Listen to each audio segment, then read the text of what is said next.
आप सभी को मेरा सादर नमस्कार।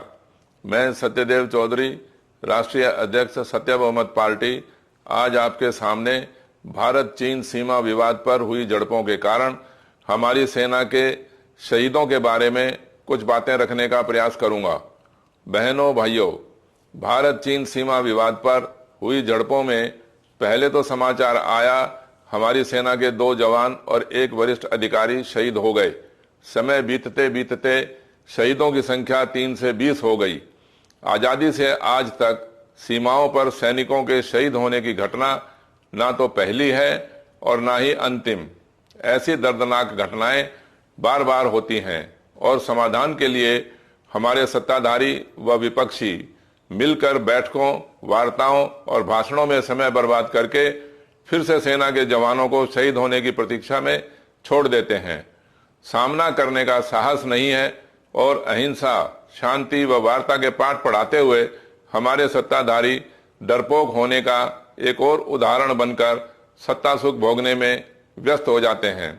संसार में ऐसा कौन सा प्राणी है जो अहिंसा, शांति व वार्ता की स्थिति में न रहना चाहता हो, परंतु हर प्राणी दूसरे पक्ष की बात न मानकर अहिंसा, शांति व वार्ता करना चाहता है अपनी ही शर्तों पर। अहिंसा, शांति व वार्ता की बात अपने से समानांतर वालों से ही संभव है।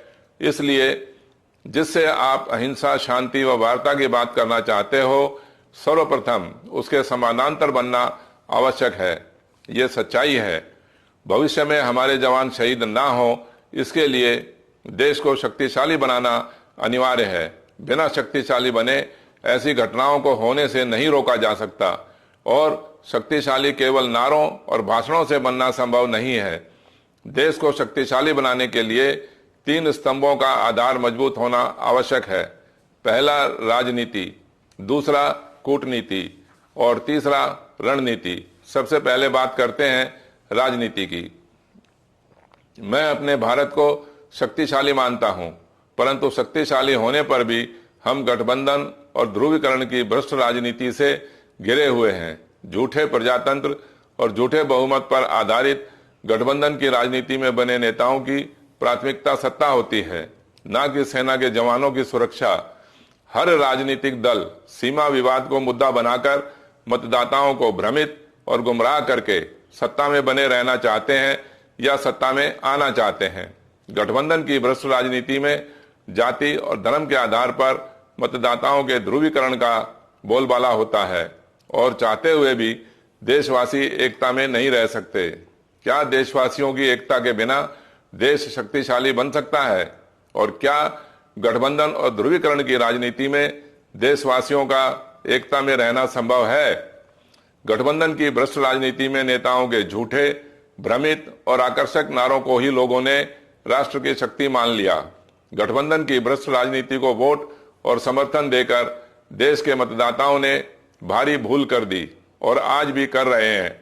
इस भूल का भारी नुकसान गरीब मतदाताओं को ही सहन करना पड़ रहा है। आने वाले समय में गठबंधन की भ्रष्ट राजनीति के कितने भयानक परिणाम होंगे, कल्पना भी नहीं कर सकते। देश की एकता, शक्ति और प्रजातंत्र केवल राजनीतिक दलों की बैठकों के प्रदर्शन से संभव नहीं है और ना ही केवल गोला बारूद का पहाड़ बना लेने से और ना ही लड़ाकू विमानों को खरीद लेने से देश शक्तिशाली बनेगा। ये सब काम करने से पहले हमें राजनीतिक व्यवस्था ऐसी बनानी चाहिए थी जिसमें प्रत्येक देशवासी, प्रत्येक मतदाता एकता, शक्ति और प्रजातंत्र का उदाहरण बनता। इस प्रकार की राजनीतिक व्यवस्था न बनाकर हमारे नेताओं ने जानबूझकर देश को और गरीबों को लूटने के लिए गठबंधन की भ्रष्ट राजनीति देशवासियों के ऊपर थोपी। गठबंधन की भ्रष्ट राजनीति के रहते सेना के जवानों को शहीद होने से रोका नहीं जा सकता, बल्कि ऐसी दर्दनाक घटनाओं से गठबंधन की भ्रष्ट राजनीति करने वाले नेताओं को सत्ता पर कब्जा करने का सुनहरा अवसर मिल जाता है। जवानों के शहीद होने पर हर बड़े छोटे राजनीतिक दल एक दूसरे तीसरे पर आरोपों और आलोचनाओं की झड़ी लगाते हुए गठबंधन के नवीन समीकरण बनाकर सत्ता पर कब्जा करने के नए रास्तों की तलाश में जुट जाते हैं और सत्ता पर कब्जा हो जाने के पश्चात जवानों के शहीद हो जाने की बात याद भी नहीं आती। क्या यह सच्चाई नहीं है? कूटनीति की बात करते समय हमें स्वयं अपनी नाड़ी का परीक्षण करके इस बात को समझ लेना चाहिए कि मजबूत कूटनीति करने के लिए क्या हम गठबंधन और ध्रुवीकरण की राजनीति में योग्य और कुशल नेताओं को चुन सकते हैं।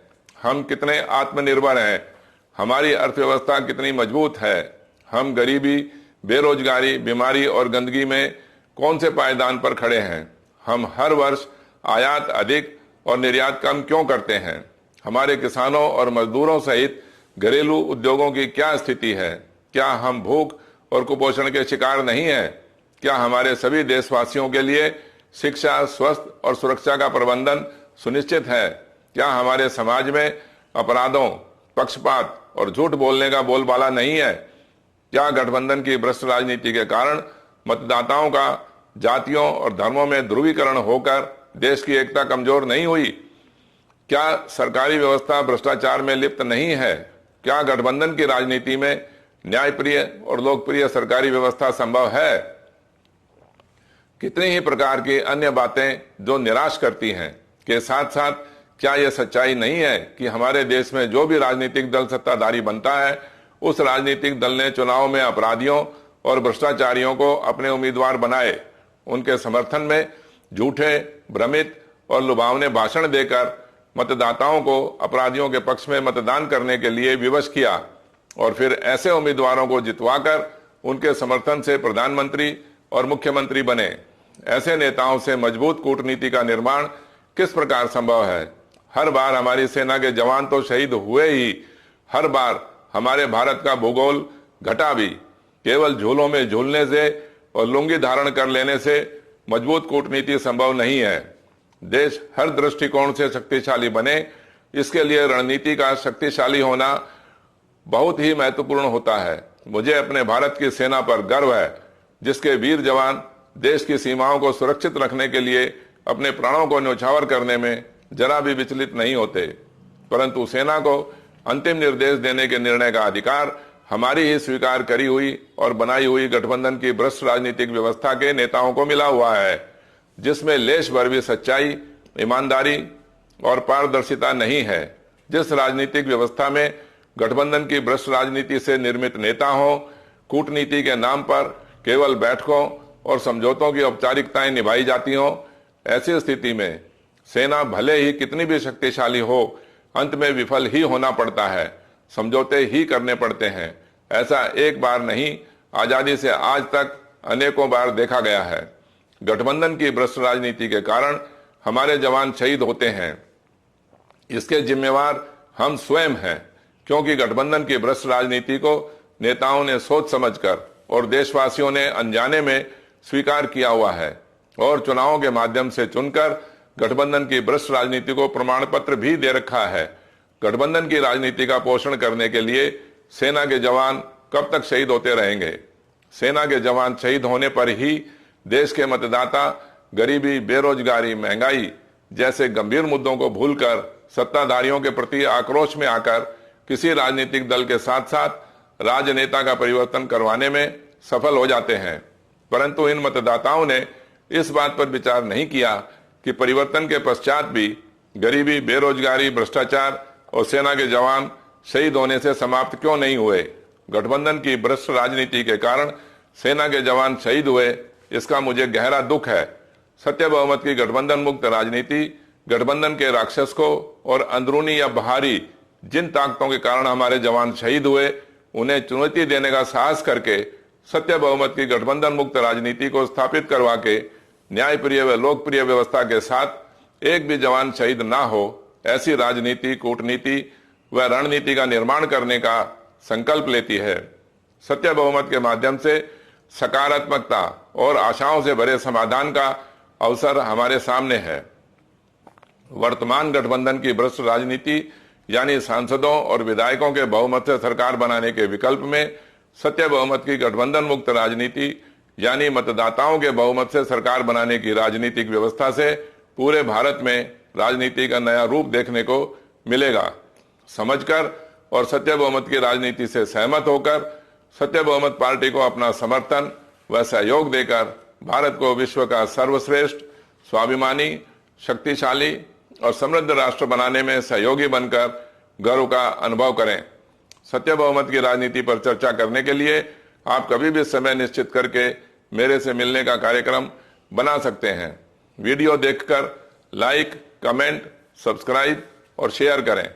आपके सुझाव, सहयोग और समर्थन की प्रतीक्षा में परमपिता परमेश्वर से प्रार्थना करता हूं कि हम सबको स्वस्थ व प्रसन्न रखे। शहीदों को श्रद्धांजलि अर्पित करते हुए शांति, शांति, शांति। धन्यवाद।